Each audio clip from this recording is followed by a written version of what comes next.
네, 오전 시장 상황 정리하고 오후장 전략을 세워보는 투데이 핵심 전략, 한국투자증권 이프랜드예요. 장용혁 팀장 함께합니다. 안녕하세요. 네, 안녕하세요. 뭐 멘탈 게임이라고 말씀을 하셨어요. 쉽지 않은 국면입니다. 어떻게 시장 바라봐야 할까요? 일단 뭐 지난 연말서부터 1900포인트 올 거라는 얘기는 뭐 계속해서 말씀을 드렸고 1900 오면 산다라고 요즘 시장에서도 말씀 많이 드렸습니다. 어제 또 우리 증시가 뭐 선방한 것으로 판단이 되는데 네. 어제 시장 보면서 느낀 점인데요. 멘탈을 강하게 끌고 가기 어려운 상황입니다. 무슨 얘기냐면 최근에 제가 환율 얘기를 굉장히 많이 했어요.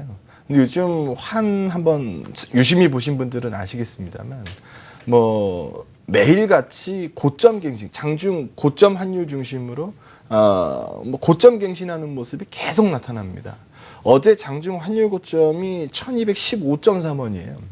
굉장히 부담스럽죠. 좀 이따 차트 몇 개 보여드릴 텐데 이게 유발되는 문제가 분명히 있습니다. 그래서 기존 시각에서는 1900p 오면은 사겠다. 실제로 1900p가 와서 자신 있게 사자라고 얘기를 했는데 어제 미증시 올라붙었으니 망정이지 만약에 어제 미증시 빠져가지고 오늘 개파락해서 음봉 뽑기 시작했으면은 사실 시장은 사형 선고 나옵니다. 그래서 굉장히 어려운 그림이 나왔을 텐데 그 이전에 1900 오면 강하게 사자라고 말씀드렸던 부분의 멘탈보다는 굉장히 약해진 게 사실입니다.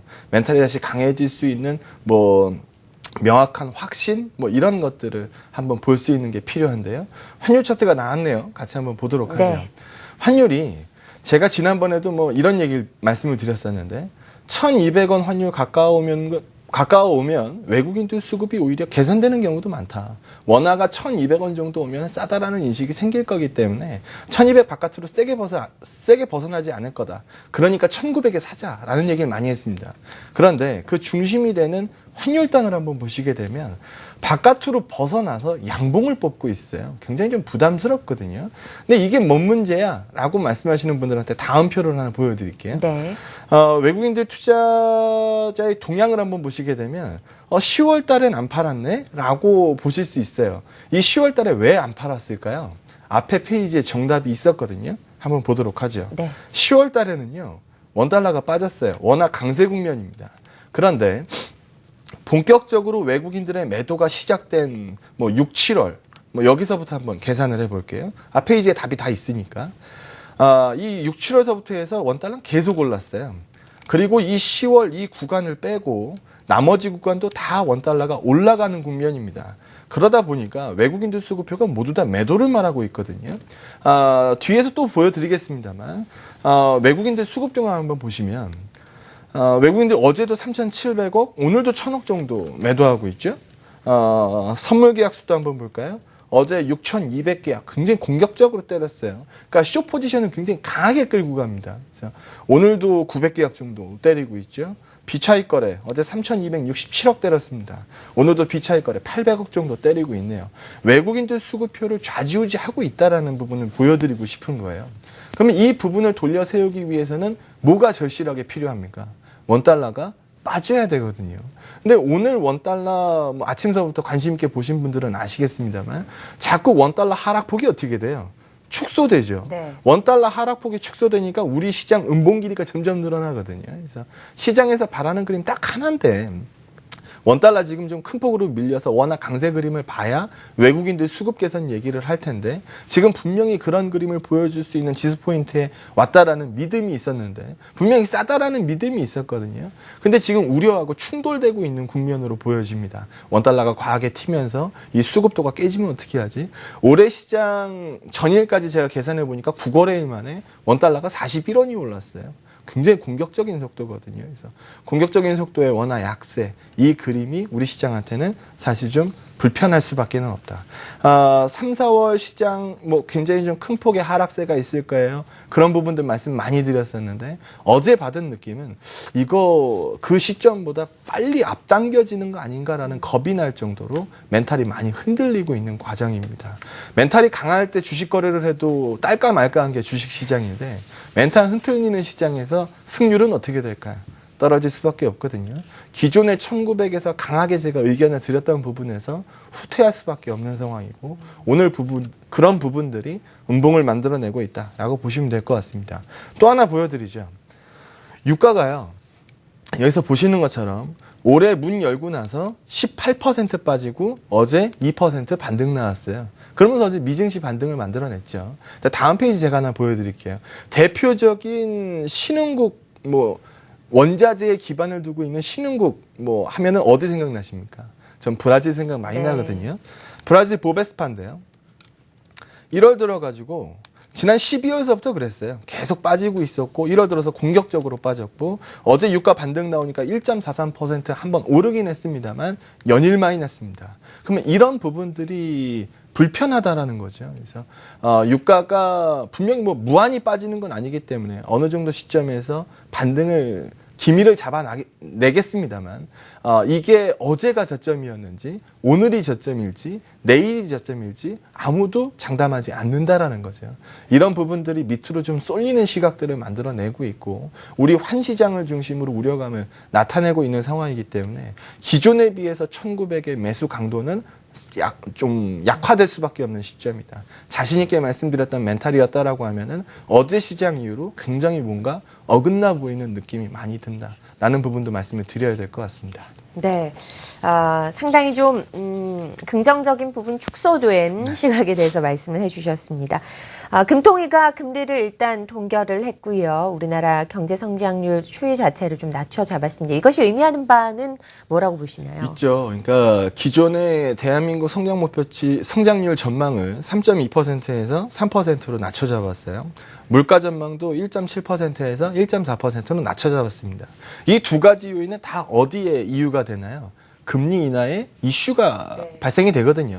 물론 어제 한은에서도 분명히 얘기를 했어요. 성장률을 낮춰 잡는 게 금리 인하의 시그널이 아니다. 라는 부분은 분명히 얘기를 했습니다만 어제 채권 수익률 다 빠졌습니다. 그래서 우리 금리가 또 내려갈 수 있어 이런 부분들로 얘기를 많이 하고 있는데요. 지금 한은이 좀 낙관적으로 보는 것 같다라는 시각도 분명히 있거든요. 한은이 3% 성장률을 전망을 했으면 이미 시장에서는 2%대 성장률을 생각하고 있다라는 겁니다. 그런 부분들이 계속해서 남아있는 카드가 금리 인하 카드밖에 없다 보니까 금리 더 내리자 이런 얘기를 많이 하고 있는 건데 금리는 경기의 거울이거든요. 그러니까 경기가 좋을 때 금리값이 올라가요. 그럼 여기서 지금 금리를 계속 내리자 얘기 나오는 거는 지금 경기가 좋지 못하다라는 거를 그대로 얘기하고 있는 거거든요. 경기는 좋지 못한데 주가는 계속 올라가라고 얘기를 하니까 이런 부분들도 언밸런스하게 다가올 수밖에 없는 상황입니다. 또 불편한 그림이 또 하나 있죠. 이 그림 하나 보시면은요. 그러니까 미국의 채권 수익률하고 대한민국 채권 수익률하고 어디가 높은 게 정상일까요? 우리 대한민국 수익률이 높은 게 정상입니다. 그렇죠. 그런데 지금 10년물 같은 경우에는 이미 리버스가 났어요. 대한민국 채권 수익률이 더 낮습니다. 3년물도 지금 금리 한번 내리자 얘기 나오면은 이 부분도 역전이 될 가능성이 분명히 남아 있거든요. 그러면 미 채권은 뭘로 거래합니까? 미 채권은 달러로 거래를 해요. 대한민국 채권은요. 원화로 거래를 합니다. 그러면 달러가 안정적 통화입니까? 원화가 안정적 통화입니까? 달러가 안정적 통화죠. 그러면은 어디다 투자를 할까요? 금리도 더 주고 안정적인 달러로 거래하는 미 채권에 거래할 가능성이 굉장히 많아지지 않을까요?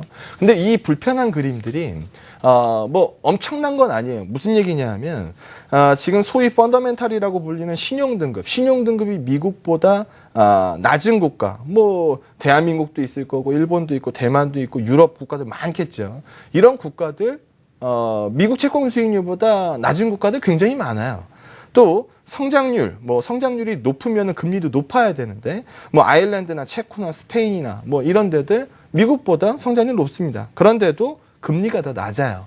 물가 홍콩이나 노르웨이나 캐나다 이런 데 물가 높아요. 그러면은 금리단도 움직임이 있어야 되는데 오히려 미국보다 금리가 낮아요. 그러니까 이 국가들 모두 다 엄청난 자본 유출이 벌어지는 건 아닙니다. 그런데 우리 시장에서 지금 걱정되는 그림은요. 이 그림입니다. 한때는 외국인들의 채권 보유 잔고가요. 110조 이렇게 나왔어요. 그런데 최근 보시게 되면 외국인들의 보유 채권 규모가 많이 줄었죠. 100조가 깨졌습니다. 그런데 가중평균 만기값인 이 듀레이션 값은 계속 올라가요.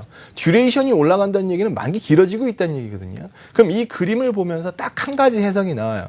외국인들은 지금 단기물 중심으로 재투자를 중단하고 있다는 얘기입니다. 그래서 이런 부분들이 수급적 요인의 기반이 됐겠죠. 그래서 단기물은 매도 압력이 셌을 테니까, 그리고 장기물은 매도 압력이 약했을 거니까 이런 부분들이 금리 역전을 일부 가져온 것으로 판단이 됩니다만 일반적인 그림은 아닙니다. 그래서 한은에서 어제 분명히 선을 좀 긋는 모습이 있었는데 이미 시장에서는 계속적으로 추가 금리나 얘기를 하고 있거든요.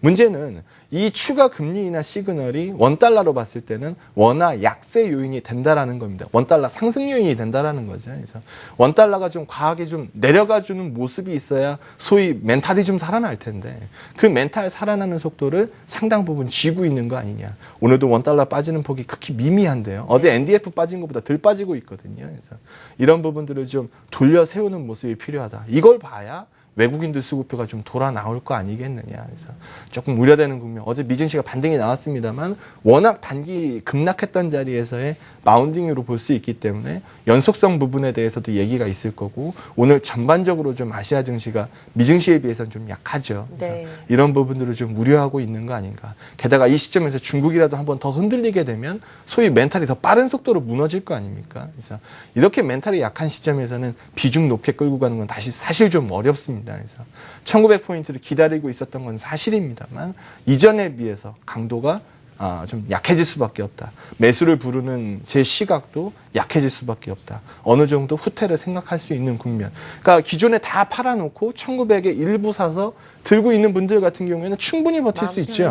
그런데 하나도 못 팔고 여기까지 두드려 맞았다라거나 아니면은 이번 1900에서 굉장히 많은 비중을 이미 실어놨다라거나 이런 부분들에서는 일부의 비중 조정이 반드시 필요합니다. 그래서 시장에서 소위 멘탈이 살아나는 시점까지는 약간의 좀 비중 트레이딩이 좀 필요하지 않을까라는 시각을 말씀드립니다. 네, 업종별로 좀 살펴보도록 하겠습니다. 뭐 유망한 업종 2016년도에 대해서 굉장히 얘기가 많이 나오고 있는 상황이고 연초 얼마 되지 않았습니다만 뜨고 지고 하는 업종도 굉장히 많이 있었습니다.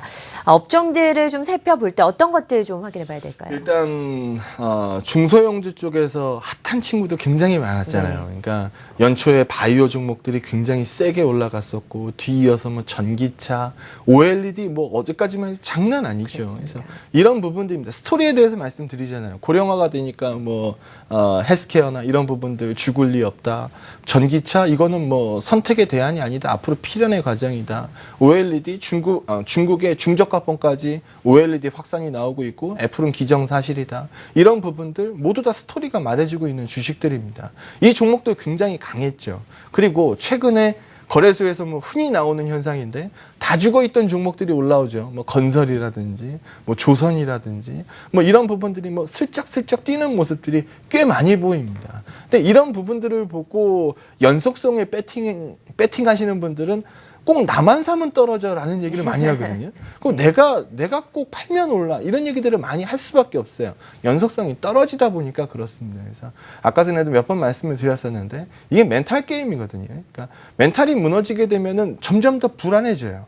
불안해지게 되면 엇박날 가능성은 점점 더 높아지거든요. 그래서 소위 제일 쉬운 게임으로 레버리지에 대해서 말씀을 드렸는데 1900 밑에서 레버리지 사가지고 일정 부분 트레이딩을 끌고 가서 3, 4월 급락 전에는 뭐 여러 번 이 기회가 있을 거다라는 부분으로 말씀을 드렸습니다만 어디 오늘 시장이 여러분들 기대만큼 많이 오르고 있나요? 음봉길이가 꽤 많이 늘고 있거든요. 그러면 이 시각에 대해서 일정 부분 조정이 필요합니다. 종목 고르는 것도 어렵고 지수에 대한 예측도 굉장히 좀 난감해지고 있는 상황이기 때문에 거기에 맞는 전략이 좀 필요해 보입니다. 네, 비중 조절에 대한 이야기에 대해서 이야기 나눠봤습니다. 한국투자증권 이프랜드예요. 장용업 팀장이었습니다. 고맙습니다. 네, 고맙습니다.